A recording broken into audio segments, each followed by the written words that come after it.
Just imagine सुबह उठते ही आप विंडो खोलते हो और बाहर का टेम्परेचर होता है -50 डिग्री सेल्सियस। सांस लेते ही ऐसा लगता है जैसे हवा नहीं बर्फ लंग्स के अंदर जा रही हो। फ़ोन जेब से निकालते ही बंद हो जाता है क्योंकि बैटरी ठंड में सेकंड्स के अंदर ही डेड हो जाती है। और ये कोई मूवी का सीन नहीं है, ये है याकुत्स रशिया, दुनिया की कोल्डेस्ट इनहैबिटेड सिटी की लाइफ। और अब इमेजिन करो इसी जगह पर रहने वाला एक नॉर्मल इंसान जिसकी पूरी लाइफ ठंड से लड़ते हुए गुजरी हो, उसे एक दिन उठाकर सीधा डाल दिया जाए डेथ वैली में जहाँ टेम्परेचर +56 डिग्री सेल्सियस तक पहुँच जाता है। तो सवाल है कि क्या ये इंसान वहाँ पर सरवाइव कर पाएगा?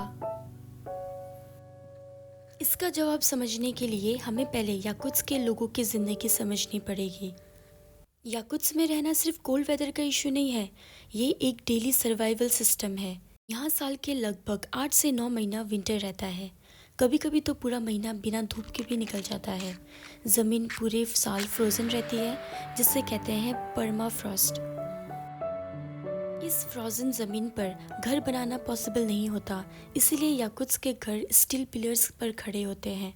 अगर ज़मीन थोड़ी सी भी पिघल जाए तो बिल्डिंग कोलैप्स कर सकती है। अब सोचो पानी का सिस्टम कैसा होगा वहाँ पे। यहाँ नॉर्मल सिटीज़ जैसे अंडरग्राउंड पाइपलाइंस पॉसिबल नहीं है। पाइप्स जम जाती है, टूट जाती है, इसलिए पानी वाटर ट्रक से सप्लाई होता है। कई बार लोग खुद बर्फ़ तोड़कर पानी जमा करते हैं।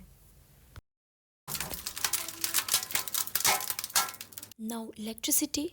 विंटर्स में ज़्यादा मौसम ख़राब होने पर हफ्तों तक बिजली नहीं होती। हीटर बंद हो जाए तो सिर्फ ठंड नहीं लगती, जान का रिस्क भी हो जाता है। इसलिए याकुत्स के लोग हमेशा प्रिपेयर रहते हैं। बैकअप जनरेटर्स, वुड, कोल सब कुछ पहले से स्टोर करके रखते हैं। वहाँ का एक रूल है जो कि है नेचर पर भरोसा नहीं, प्रिपरेशन पर भरोसा। वहाँ पर फूड भी अलग होता है।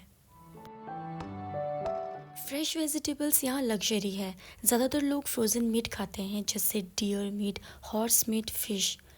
एक फेमस डिश है वहाँ पर जो कि है फ्रोज़न रॉ फिश, जो बर्फ़ की तरह हार्ड होती है और लोग उसे वैसे ही खा लेते हैं। एंड वहाँ के लोगों की डाइट हाई फैट होती है क्योंकि बॉडी को हीट जनरेट करनी होती है, इसलिए यहाँ खाना सिर्फ टेस्ट के लिए नहीं, सर्वाइवल के लिए खाया जाता है। कपड़ों की बात करें तो फैशन का कॉन्सेप्ट ऑलमोस्ट नहीं है वहाँ पे। Multi layers, fur jackets, heavy boots, face cover, सब कुछ डिज़ाइंड होता है बॉडी हीट को बाहर जाने से रोकने के लिए। बच्चे भी -40 डिग्री में स्कूल जाते हैं, बस जब टेम्परेचर -55 के नीचे चला जाता है तब स्कूल वगैरह बंद किए जाते हैं। इसी लाइफस्टाइल में रहने वाला एक इंसान अगर अचानक दुनिया के हॉटेस्ट प्लेस में पहुंच जाए तो क्या होगा? अब चलते हैं बिल्कुल अपोजिट दुनिया में, डेथ वैली और दुनिया के सबसे गर्म रीजन्स।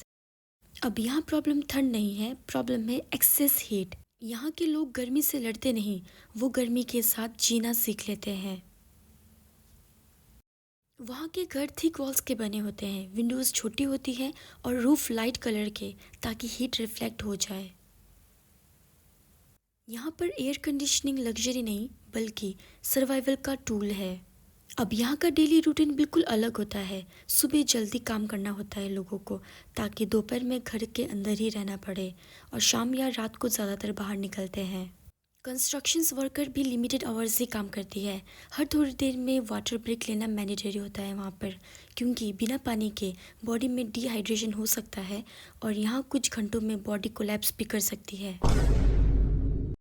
एंड वहाँ के लोग कपड़े लूज़ पहनते हैं क्योंकि वो ब्रीदेबल होते हैं एंड मोस्टली लाइट कलर के होते हैं। फुल स्लीव्स पहनते हैं ताकि स्किन डायरेक्ट सनलाइट से बच सके।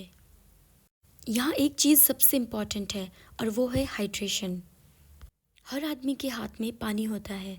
सॉल्ट एंड इलेक्ट्रोलाइट्स डाइट का हिस्सा होते हैं क्योंकि स्वेटिंग से बॉडी मिनरल्स लूज़ करती है।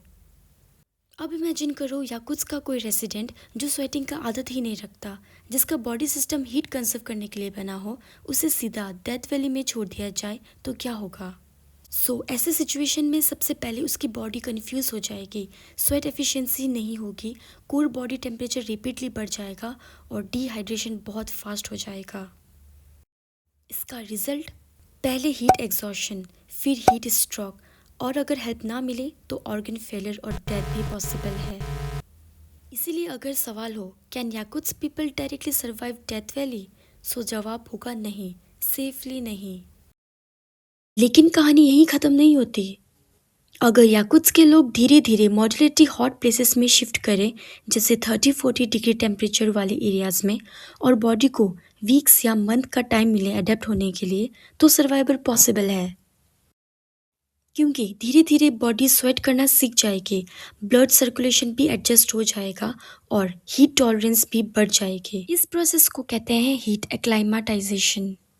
ह्यूमंस की बॉडी वीक नहीं होती है, उसे बस टाइम चाहिए होता है एडेप्टेशन के लिए। तो फाइनल बात यही है कि सवाल ये नहीं है कि कोल्ड प्लेस के लोग हॉट प्लेस में सर्वाइव कर सकते हैं या नहीं। सवाल ये है कि क्या बॉडी को अडेप्ट होने का मौका मिला या नहीं। नेचर एक्सट्रीम है, लेकिन ह्यूमन अडेप्टेशन उससे भी ज़्यादा पावरफुल है। So guys that's all for today. अगर आपको ये वीडियो इंटरेस्टिंग लगी तो लाइक, शेयर एंड सब्सक्राइब ज़रूर करें।